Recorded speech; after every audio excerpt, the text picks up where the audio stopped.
लेकिन हम pattern based trading नहीं करते, ना एनालिसिस करते हैं हम।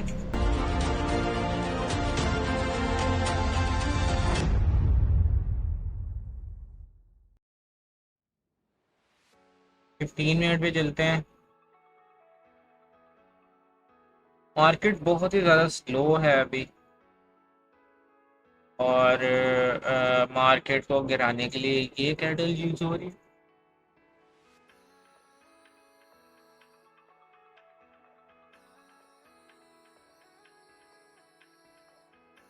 और यहाँ पे जो है वो एसएल्स अवेलेबल है। ये जो सारे हैं ये एसएल्स अवेलेबल हैं। ठीक है, तो ये सारी लिक्विडिटी है। मार्केट ने इसको लेना है और यहाँ से एक अच्छा मूव दिखाना है। ठीक है, पहले मूव दिखाया हुआ है, हो सकता है मार्केट यहीं से मूव दिखाए। कर्व्ड बना रही है ना मार्केट, कर्व मूव में चल रही है। कप एंड हैंडल जो पैटर्न है वो यूज़ कर रही है। लेकिन हम पैटर्न बेस्ड ट्रेडिंग नहीं करते, ना एनालिसिस करते हैं हम। सिंपल जो एक अच्छा प्राइस एक्शन हमें कह रही है वही एनालिसिस हम लेके चलेंगे। हम्म, हम्म, ये जोन है एक। 1 मिनट पे चलते हैं। 1 मिनट पे देखते हैं क्या बन रहा है।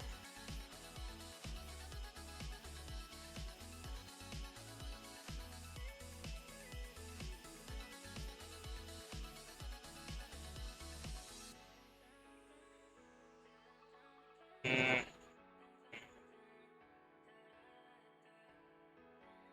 ये हमारे पास ऑर्डर ब्लॉक एक अवेलेबल है,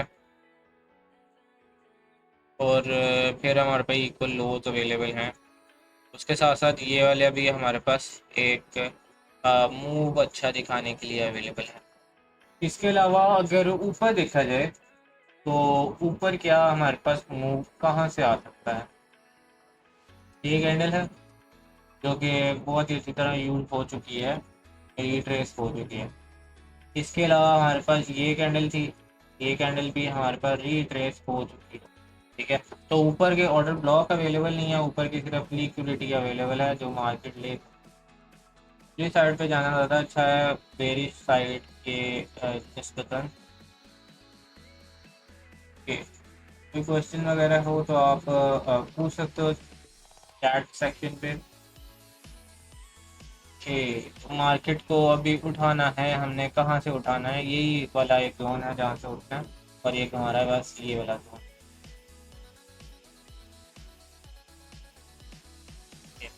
आज का जो टॉपिक है वो हमारे पास होगा इंस्टीट्यूशनल ऑर्डर फ्लो। इंस्टीट्यूशनल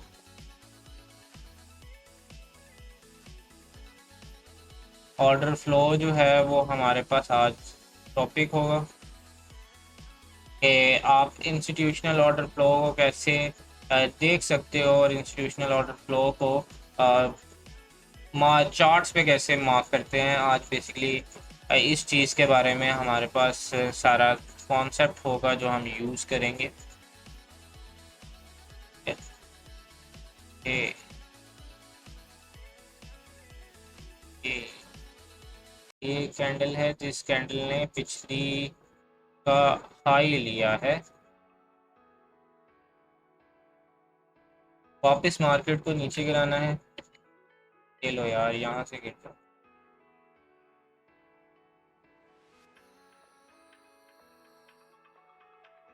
ये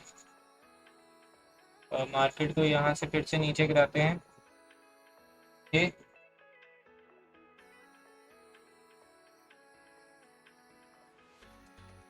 ये मूव चाहिए। हम अपने टॉपिक पे चलते हैं कि इंस्टीट्यूशनल ऑर्डर फ्लो को कैसे हम पहचानते हैं। बेसिकली जो हमारे पास इंस्टीट्यूशनल ऑर्डर फ्लो है वो एक कॉन्सेप्ट है जिसमें आप जो बड़े बड़े बैंक्स होते हैं उन बैंक्स की पोजीशन को आइडेंटिफाई करते हो।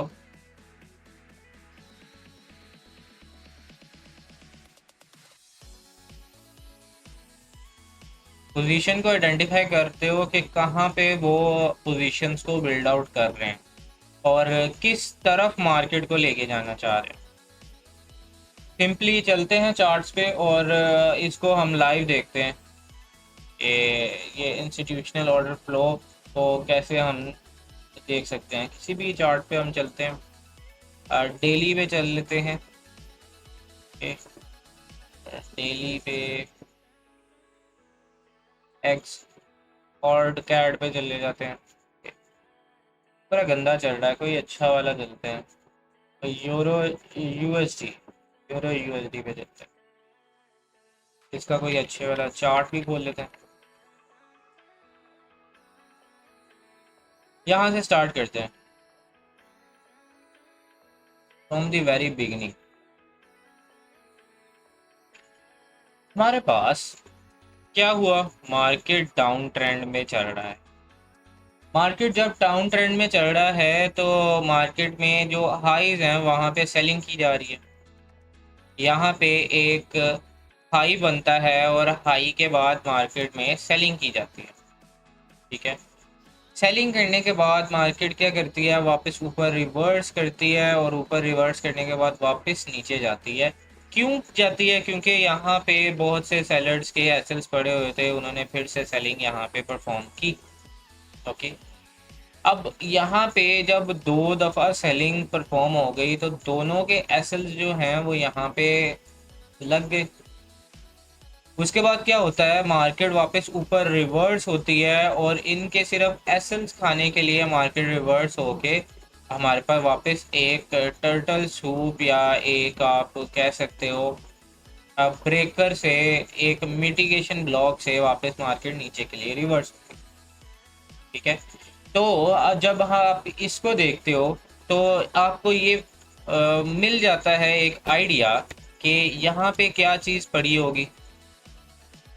यहाँ पे हमारे पास क्या चीज़ पड़ी होगी, यहाँ पे बायर्स के जो एसेल्स हैं वो हम सेलर्स के जो एसेल्स हैं वो हमारे पास पड़े होंगे और ये सेलर्स के जो एसेल्स हैं वो यहाँ पे हमारे पास हिट हो चुके हैं। अब यहाँ पे जो सेलिंग की जा रही है, ये जो सारी सेलिंग है, ये जो सारी सेलिंग परफॉर्म हुई है, ये सारी सेलिंग जो है वो इंस्टीट्यूशनल ऑर्डर्स हमारे पास एग्जीक्यूट हुए हैं। तो इंस्टीट्यूशनल ऑर्डर जब एग्जीक्यूट हुए हैं तो इंस्टीट्यूशनल ऑर्डर एग्जीक्यूट होने के बाद मार्केट में क्या हुआ, हमारे पास सेलिंग मूव आया। उसके बाद अब यहाँ पे हमें एक चीज़ आइडेंटिफाई हो गई कि हमारे पास सेलर्स कहाँ पे और अवेलेबल हो गए हैं, यहाँ पे उनके एसेल्स पड़े हुए हैं। अब मार्केट ने जाना तो नीचे ही है, लेकिन मार्केट में ये जो बायर्स यहाँ पे अवेलेबल थे, यहाँ पे जिन्होंने बाइंग की थी, उन्होंने अपनी पोजीशन को भी तो सिक्योर करना है, प्रोटेक्ट करना है। तो हमारे पास क्या हुआ, तो हमारे पास यहाँ पे पोजीशन सिक्योर और प्रोटेक्ट करने के चक्करों में उन्होंने क्या किया, यहाँ पे फिर से बाइंग करना शुरू कर दी। ये एक पूरा जो ब्लॉक है, एक पूरा ब्लॉक हमारे पास एक ऑर्डर ब्लॉक के तौर पे काम करेगा और मार्केट में यहाँ से बाइंग मोमेंटम आया। बाइंग मोमेंटम कौन लेके आ रहा है, बाइंग मोमेंटम वापस इंस्टीट्यूशन थोड़ी सी बाइंग करके लेके आ रहे हैं। ठीक है, उसके बाद क्या होता है, उसके बाद मार्केट अपने एक ऑर्डर ब्लॉक पे वापस आती है। यहाँ पे ये ऑर्डर ब्लॉक है, ये ऑर्डर ब्लॉक पे वापस आती है मार्केट और ऑर्डर ब्लॉक पे वापस आने के बाद मार्केट वापस एसएल्स लेने जाती है। कहाँ पे एसएल्स हमारे पास अवेलेबल हैं, हमारे पास जो एसएल अवेलेबल है वो हमारे पास यहाँ पे अवेलेबल है और एसएल जो हमारे पास अवेलेबल है वो यहाँ पे अवेलेबल है। तो दोनों जो एसएल्स हैं मार्केट ने हिट करने हैं। इंस्टीट्यूशंस ने हमारे पास बाइंग तो की, लेकिन कहाँ तक की, यहाँ तक की। ठीक है, तो मार्केट में यहाँ से फिर से सेलिंग मूव आना है। क्यों आना है, क्योंकि हमारे पास अभी जो ट्रेंड है वो बेरिश है। ठीक है, बायस के साथ इंस्टीट्यूशंस चलते हैं। ठीक है, तो यहाँ पे ये जो फिर से मूव आया है, ये फिर से मूव आने वाली जो कंडीशन है, ये हमारे पास फिर से सेलिंग मूव आया है। और जब हमारे पास ये जो एसएल्स हिट हो गए, ये जो हमारे पास एसएल्स थे, जो हमारे पास एसएल यहाँ पे अवेलेबल थे, वो यहाँ पे हिट हो गए। तो एसएल्स हिट हो जाने के बाद क्या हुआ, वापस मार्केट को एक अच्छा पंप अप मिला। और कहाँ तक मिला? मार्केट को पंप अप मिला एक बेरिश ऑर्डर ब्लॉक तक। ठीक है, जो हमारे पास डाउन मूवमेंट से पहले जो एक ब्लॉक आता है, इस बुलिश ब्लॉक आता है, इसको आप बेरिश ऑर्डर ब्लॉक कहते हो। ठीक है, उसके बाद क्या हुआ, इस ऑर्डर ब्लॉक पे वापस आई मार्केट और वापस यहाँ पे सेलिंग की गई। यहाँ पे फिर से सेलिंग की गई। अब यहाँ पे जो सेलर्स हैं वो कहाँ पे आ गए? यहाँ पे हमारे पास, यहाँ पे भी सेलर्स अवेलेबल हैं, यहाँ पे भी सेलर्स अवेलेबल हैं, यहाँ पे भी सेलर्स अवेलेबल हैं, यहाँ पे भी सेलर्स अवेलेबल हैं। लेकिन ये वाले जो सेलर्स हैं ये सिक्योर नहीं हैं। सेलर्स यहाँ पे अवेलेबल। ठीक है, तो अब मार्केट ने जितनी बाइंग की हमारे पास लिक्विडिटी लेनी थी वो ली, और मार्केट ने सबसे पहले इन सेलर्स को आउट किया। उसके बाद किन सेलर्स को आउट किया गया? उसके बाद ये जो हमारे पास सेलर्स हैं, इन सेलर्स को फिर से आउट किया गया। ठीक है, ये सेलर्स भी आउट हो गए। उसके बाद मार्केट ने अपना मूव वापस किधर से दिखाना है? अपना मूव वापस वहां से दिखाना है जहां से मार्केट ने अपना एक सेलिंग हंट मूव दिखाया है। तो हमारे पास ये जो एक कैंडल है, ये एक कैंडल आपके पास ऑर्डर ब्लॉक के तौर पे काम करेगी।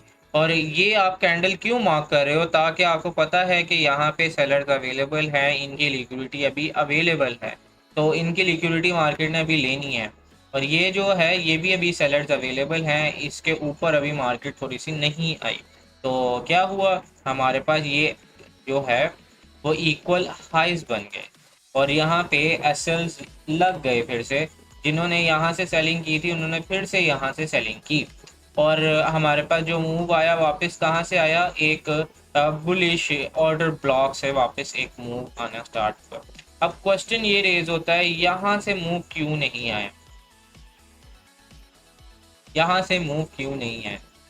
बेसिकली मैंने आपको स्टार्टिंग में बताया कि हमेशा जो है ऑर्डर ब्लॉक देख रहे हो या ब्रेकर ब्लॉक देख रहे हो, और इंस्टीट्यूशनल ऑर्डर फ्लो के कॉन्सेप्ट के अंदर, तो हमेशा आपने बॉडी को देखना है। विक सिर्फ स्प्रेड को शो करती है, जो कि हमारे पास ब्रोकर स्प्रेड को शो करवाता है। ब्रोकर स्प्रेड आपसे लेता है ताकि आपकी ट्रेड को एग्जीक्यूट कर सके मार्केट के अंदर। तो अगर उस कॉन्सेप्ट से आप देखो तो बिल्कुल वही चीज़ है। हमारे पास जो एक बुलिश मूव आया, जिसने ये एसएल और ये एसएल लिए, तो वो मूव कहाँ से आया? वो मूव यहाँ से आया। और इस मूव के आने से पहले वाली जो कैंडल है वो बेरिश कैंडल कौन सी है? वो यही वाली कैंडल है। अब यहाँ पे सिर्फ देखो कि जो ये बॉडीज हैं इनको ज़रा ऑब्जर्व करो। इसको थोड़ा सा हम लाइट कर देते हैं। इन बॉडीज को सिर्फ ऑब्जर्व करो, क्या ये बॉडी इस ऑर्डर ब्लॉक से नीचे के लिए गई है, या फिर इस ऑर्डर ब्लॉक के सिर्फ बॉडी से नीचे गई है? नहीं। ठीक है, तो मार्केट में इंस्टीट्यूशनल ऑर्डर फ्लो जब आप देखो तो इंस्टीट्यूशनल ऑर्डर फ्लो सिर्फ बॉडी के साथ देखो। ये जो वीक आई है, ये वीक सिर्फ मार्केट में स्प्रेड को शो करके एसएल हंट करने के लिए कोशिश करती है। जो यहाँ पे हमारे पास बायर्स अवेलेबल थे उन्हें आउट किया, पहले लिक्विडिटी स्वीप हो गई। उसके बाद वापस मार्केट ने उसी ऑर्डर ब्लॉक से एक अच्छा मूव दिखाया, ताकि जो एसएल हमारे पास यहाँ पे अवेलेबल थे, ये जो एसएल हमारे पास अवेलेबल थे, ये एसएल्स ले लिए गए। ठीक है, यहाँ पे हमारे पास जो बायर्स का मूव था, सेलर्स का जो मूव था वो क्या था?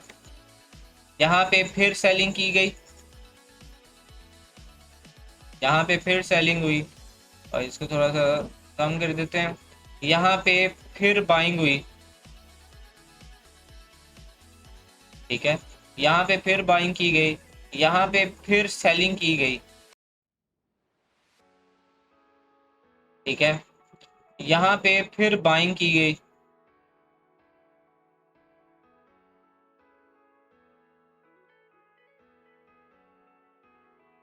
उसके बाद फिर से सेलिंग की गई। ये जो सारी सेलिंग, ये बाइंग, ये सेलिंग, ये बाइंग जो आ रही है, ये सारा जो फ्लो है इसी को इंस्टीट्यूशनल ऑर्डर फ्लो कहते हैं। आपको सिर्फ समझना है कि कहाँ पे एसएल्स रिजाइड करते हैं और इंस्टीट्यूशंस ने एसएल्स को कब लेना है और कब इंस्टीट्यूशन ने एसएल्स को नहीं लेना। ठीक है, ये चीज़ जो है, ये चीज़ आपने सिर्फ आइडेंटिफाई करनी है और इसी से आपको सारा कुछ समझ आएगा। अब यहाँ पे क्या हुआ, यहाँ पे हमारे पास और सेलर्स पीछे कहाँ पे अवेलेबल थे, यहाँ पे अवेलेबल थे। अब सेलर्स तो अवेलेबल थे, मार्केट में मूव कहाँ से, यहाँ पे एक डिप अप आया और फिर मूव आया, तो ये एक पूरा जो ब्लॉक है ये हमारे पास as a breaker block, mitigation block यहाँ पे है और ब्रेकर ब्लॉक यहाँ पे हमारे पास यूज हो सकता है।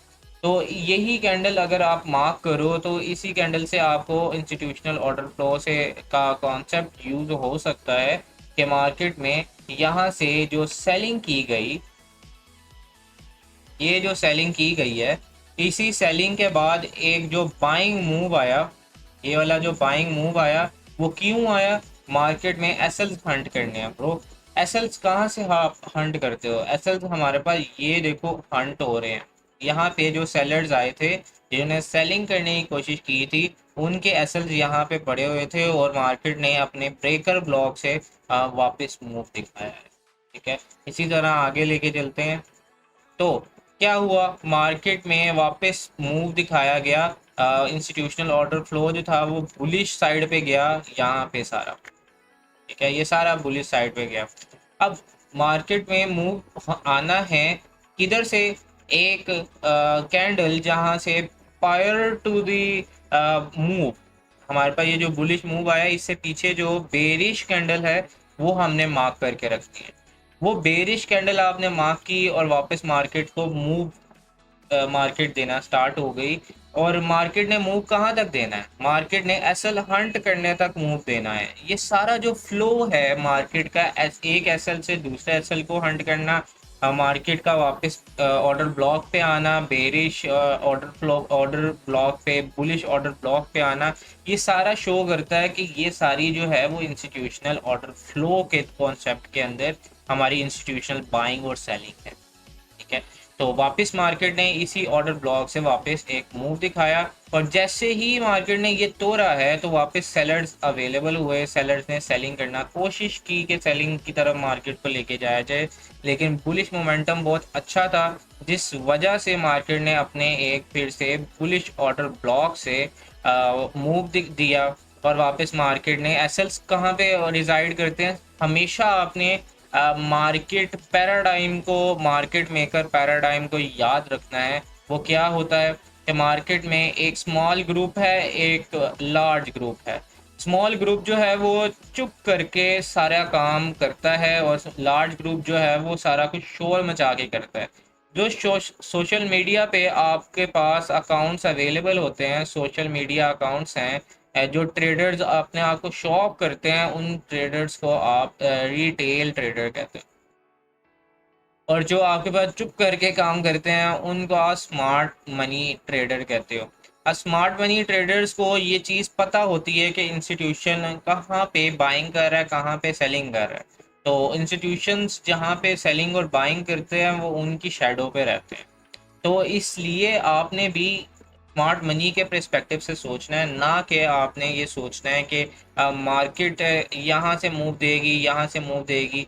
हर मूव ट्रेडर कैप्चर नहीं करता, हर मूव गैम्बलर कैप्चर करता है, हमेशा ये याद रखें। यही मूव मार्केट में एक बेरिश बुलिश ऑर्डर ब्लॉक से आया, कहाँ पे एसएल्स थे, यहाँ पे मार्केट ने एसएल्स लगाए हुए थे, सेलर्स ने यहाँ पे एसएल्स लगाए हुए थे, वापस मार्केट ने अपवर्ड मूव दिखाया। अब वापस मार्केट आई है नीचे और मार्केट ने कहाँ तक आई है, मार्केट वापस एक बुलिश ऑर्डर ब्लॉक तक आई है और वापस मार्केट ने मूव दिखाया। उसी ऑर्डर ब्लॉक पे वापस मार्केट आती है और वापस मूव दिखाती है। अब प्रायर टू दिस अगर हम इसी कॉन्सेप्ट को आगे लेके चलें तो 11 अक्टूबर 2025 देखा जाए तो ये वाला जो एक ब्लॉक है पूरा, ये एक ऑर्डर ब्लॉक के तौर पे काम कर रहा है और बहुत ही अच्छी तरह पिछले दिन इसने काम भी किया है। और कहाँ तक मार्केट को ये लेके जा सकता है इस चीज़ को हम देख लेते हैं। मार्केट में हमारे पास जो सेलिंग है वो कहाँ पे की गई, यूरो यूएसडी की सेलिंग सबसे पहली यहाँ पे एसएल्स हैं उसके बाद हमारे पास यहाँ पे फिर एसएल्स हैं और यहाँ पे फिर एसएल्स हैं। तो मार्केट में ये जो एक ब्लॉक है, इस ब्लॉक तक मार्केट आके वापस नीचे रिवर्स हो सकती है, लेकिन मार्केट जो है वो हमारे पास बुलिश है। तो अगर मार्केट यहाँ से रिवर्स नहीं होती तो वापस हम कंटिन्यू कर सकते हैं मार्केट को ऊपर के लिए, ट्रेंड के लिए, जो कि अभी वीकली एनालिसिस के अंदर हम देख सकते हैं। तो ये सारा जो कॉन्सेप्ट है, इस चीज़ को आप इंस्टीट्यूशनल ऑर्डर फ्लो कहते हो, और इसको हम इस तरह यूज़ करते हैं एक एसएल से दूसरे एसएल से दूसरे एसएल को हंट करने के लिए। ठीक है, तो होप सो आपको ये सारा कुछ समझ आया होगा। बीटीसी पे हम वापस चलते हैं और 1 मिनट पे चलते हैं कि बीटीसी ने वापस वहीं से एक अपना फ्लो दिखाया है, जैसे मैंने आपको बताया था यहाँ से मार्केट में वापस रिवर्स होना। तो अच्छा है, मार्केट रिवर्स कर रही है। अच्छा, ओके, यहाँ से हमने एक बुलिश रैली के लिए अपवर्ड जाना है। अभी जो है मार्केट ये वाला जो मूव है, कौन सा, ये वाला ब्लॉक जो एक ब्रेकर ब्लॉक है, वहीं से मार्केट ऊपर जा रही है। जब तक नीचे नहीं बॉडी क्लोजिंग मिलती तब तक ये इनवैलिड नहीं होगा और मार्केट बहुत स्लो है। तो इस वक्त एनालिसिस करने में तो इतना टाइम नहीं लगेगा, लेकिन एनालिसिस के प्रूव होने में बहुत टाइम लग जाएगा। तो ऐसा करते हैं, यही चीज़, ये एनालिसिस रखते हैं अभी। ठीक है, ये सारे एसएल्स हैं, फिर इसको एसएल्स है, ये एसएल है, ये एसएल है, तो ये इक्वल हाइज हैं। और मार्केट यहाँ से रिवर्स होना चाह रही है, तो मार्केट को यहाँ से रिवर्स होने देते हैं मार्केट के साथ, क्योंकि हमने रिएक्ट करना है, प्रेडिक्ट नहीं करना। एक ये फ्लो है मार्केट का। ठीक है, तो ये हम फ्लो रखते हैं और इसी पे अपने लाइव स्ट्रीम को एंड करते हैं। कल एक नए कॉन्सेप्ट के साथ लाइव स्ट्रीम में आएंगे। BTC USD 1 minute live and. तो आप मेरे व्हाट्सएप चैनल को ज्वाइन कर सकते हो, डिस्क्रिप्शन में मेरे व्हाट्सएप चैनल का लिंक है, वहाँ पे आपको ये सारे एनालिसिस मिल जाएंगे।